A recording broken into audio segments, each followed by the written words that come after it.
वाक्यांच्या वेगवेगळ्या भागातील चुकीचा भाग ओळखणे हा घटक बघायचा आहे। काय प्रश्न असतो? वाक्यांच्या वेगवेगळ्या भागातील चुकीचा भाग, काय चुकीचा भाग आपल्याला ओळखायचा आहे। मग याच्यासाठी तुम्हाला काय आहे, काही शब्द दिले जातात, काही शब्द दिले त्यांनी। या ठिकाणी काय दिले? रविवार, मग ऑब्लिक केले काल, ऑब्लिक केले आज, ऑब्लिक केलं आहे।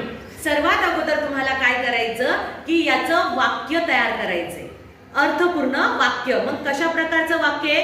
जेव्हा तुम्ही बोलता त्याच्यावरून लगेच तुम्हाला समजून येईल। रविवार, काल, आज आहे। मग आपण कसं वाक्य तयार करणार? हे शब्द तुम्हाला घ्यायचे आणि वाक्य तयार करायचं। एक शब्द याच्यामधला घ्यायचा नाही। मग कसं रविवार आज आहे, ते वाक्य शब्द मागे पुढे केलेले, मग कसं वाक्य होणार? आज रविवार आहे, आज रविवार आहे। जर काल शब्द आपण घेतला तर मग इथे वाक्य कसं तयार होतं? काल रविवार, काल रविवार, काल रविवार आहे म्हणतो का आपण? मग काय म्हणतो? काल रविवार होता, काल रविवार होता। पण इथे आहे, इथे शब्द आहे आहे। मग आज रविवार आहे म्हणजे हा जो शब्द आहे हा काय आहे? चुकीचा। मग इथे किती नंबरचा ऑप्शन चुकीचा आहे? 3 नंबर। काल हा शब्द चुकीचा आहे। आता इथे बघा, पावसाची चालू रिपरिप गेला होती। मग आता तुम्ही हे वाक्य सरळ करा। पावसाची, असं काही नाही की हा शब्द पहिला पाहिजे। कसं होईल मग सांगा बरं?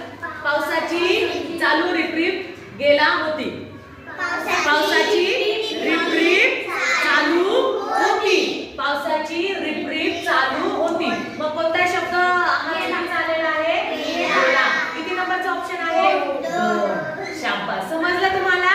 मग आता हे वाक्य बदलून आता हे अशा प्रकारचं वाक्य येतं। इथे तुम्हाला 4 ऑप्शन देतात, मग त्या 4 ऑप्शन मधला एक ऑप्शन बरोबर आहे, 3 चुकीचे आहे। मग बघा, परवा माझा वाढदिवस आहे। परवा म्हणजे उद्या सोडून एक दिवस सोडून दुसरा दिवस। परवा माझा वाढदिवस आहे, वाक्य बघा हा बरोबर आहे का? मग आपण पुढचे ऑप्शन बघून घेऊ। काल माझा वाढदिवस होती, असं म्हणतो का आपण? काय म्हणतो मग? काल माझा वाढदिवस होता। मग हे वाक्य काय झालं? चुकीचं झालं। पुढचं बघू। परवा माझे वाढदिवस आहे, परवा माझे वाढदिवस आहे, परवा माझा वाढदिवस, वाढदिवस एकच असतो की नाही? इथे त्यांनी एकापेक्षा 2 घेतलेले आहेत। परवा माझे वाढदिवस आहे। चौथं काय? उद्या माझा वाढदिवस होता, उद्या माझा वाढदिवस